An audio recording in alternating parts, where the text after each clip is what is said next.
नमस्कार दोस्तों। तो आज मैं आपको आयुर्वेद के एक ऐतिहासिक स्थल के बारे में जानकारी देने वाला हूं, जो कि हरियाणा के जींद जिले के आसन गांव में स्थित है। और उसको दादा तीर्थ स्थल भी बोला जाता है, अश्विनी कुमार तीर्थ स्थल भी बोला जाता है और रूपवती तीर्थ स्थल भी बोला जाता है। वहाँ पे अश्विनी कुमारों का बड़ा प्यारा सुंदर मंदिर है और वहाँ पे अश्विनी कुमारों की मूर्ति जो है वहाँ पे स्थापित है और वो हजारों साल पुराना वहाँ पे मंदिर है। और रूपवती तालाब के किनारे स्थित है, इसी वजह से इसको रूपवती तीर्थ स्थल भी बोला जाता है। इसके पीछे एक लंबी कहानी जुड़ी हुई है जो कि च्यवन ऋषि से जुड़ी हुई है। हम हमेशा से ही सर्दियों में जो है च्यवनप्राश खाते आ रहे हैं, सोना चांदी च्यवनप्राश। पर काफ़ी जनों को जो है पता नहीं है कि ये 54 जड़ी बूटियों से बना होता है, इस वजह से इसको च्यवनप्राश बोला जाता है, या फिर ये च्यवन ऋषि ने सबसे पहले इसका सेवन किया था, इस वजह से इसको च्यवनप्राश बोला जाता है। पर इसके पीछे जो है च्यवन ऋषि ने जो है सबसे पहले इसका सेवन किया था, इस वजह से इसको च्यवनप्राश बोला जाता है। और इसके पीछे एक स्टोरी जुड़ी हुई है, बड़ी प्यारी स्टोरी है, उसको मैं आज आपको बताऊंगा। तो च्यवन ऋषि जो है हजारों साल से जींद के उस गांव में, वहाँ पे पहले बहुत घना जंगल होता था, तो उस गांव में वो वहाँ पे तपस्या कर रहे थे। तपस्या करते करते उनको जो है दीमकों ने मिट्टी से ढक लिया था और पत्तों ने पूरा ढक लिया था, वो पूरे ढके हुए थे, एक टाइप से टीला बन गया था। और एक दिन क्या हुआ कि महाराज शायवर्ती और अपनी महारानी के साथ और अपनी पुत्री के साथ और अपने सैनिकों के साथ वहाँ पे भ्रमण के लिए आए। और देखते ही देखते महाराज की जो पुत्री है वो अकेले ही अपने सैनिकों के साथ जो है टहलने निकल गई जंगल में। और उन्होंने देखा कि एक टीला है मिट्टी का, जिस पे 2 छिद्र दिख रहे हैं। तो 2 छिद्र, वो टीला च्यवन ऋषि ही थे और जो 2 छिद्र थे वो उनकी आंखें थी। और हुआ क्या कि महाराज की जो पुत्री थी, उन्होंने अज्ञानतावश जो है उन 2 छिद्रों में जो है तिनके दे दिए, तिनका डाल दिया उन 2 छिद्रों में। और जैसे ही उन्होंने उनके 2 छिद्रों में जो है तिनका डाला, तो वहाँ से जो है खून निकलने लग गया। और खून निकलने लग गया तो जो है च्यवन ऋषि की जो आंखें हैं वो तो ख़त्म होएगी, और वो अपनी आंखों से जो है वो अंधे हो गए और उनकी तपस्या भी भंग हो गई, वो क्रोधित हो गए। और जैसे ही महाराज की पुत्री ने देखा कि इन 2 छिद्रों से जो है खून आ रहा है, वो डर के चली गई, भाग गई वहाँ से। और फिर क्या हुआ कि च्यवन ऋषि क्रोधित हो गए और उन्होंने अपनी जो है आंखें भी जो हैं गवा दी थी, इस वजह से बहुत ज़्यादा क्रोधित हो गए थे च्यवन ऋषि।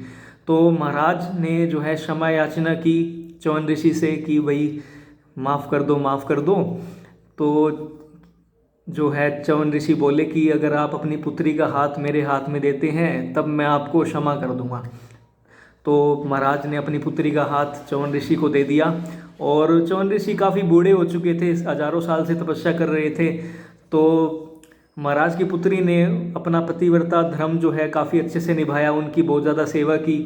भले ही वो अपनी आंखों से देख नहीं पा रहे थे, पर उन्होंने बहुत ज़्यादा, उन महाराज की पुत्री ने उनकी बहुत ज़्यादा सेवा की। एक दिन क्या हुआ कि उनकी कुटिया में जो है अश्विनी कुमार जी आए और उनकी महाराज की पुत्री जो थी उनकी सेवा से वो प्रसन्न हो गए।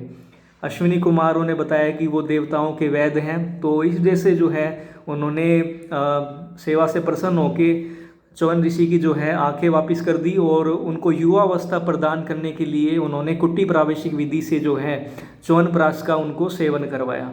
च्यवनप्राश का सेवन करते ही जो है च्यवन ऋषि जो है युवावस्था में वापस से आ गए और एकदम से वो बिल्कुल अश्विनी कुमारों जैसा बिल्कुल युवावस्था में आ गए। और इतनी शरीर में इतनी ऊर्जा और बल और इतनी सारी कांति जो है उनके चेहरे पे आ गई।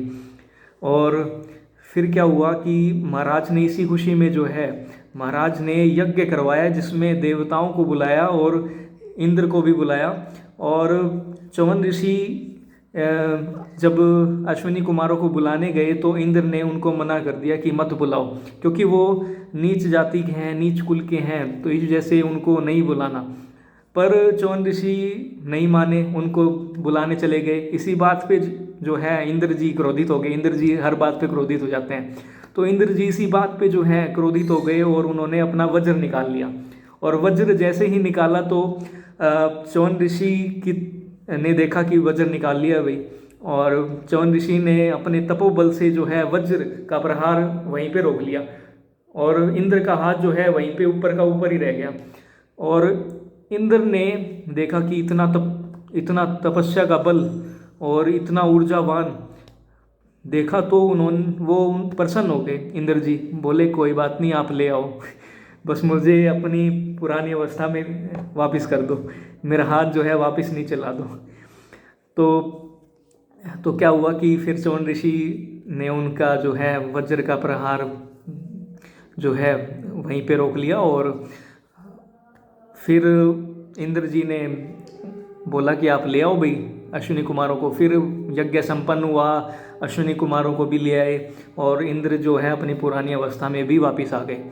और अश्विनी कुमारों की बहुत ज़्यादा सेवा की इंद्र जी ने, और एक मंदिर, भव्य मंदिर वहाँ पे बनवाया, जो कि हरियाणा के जींद जिले के आसन गांव में स्थित है।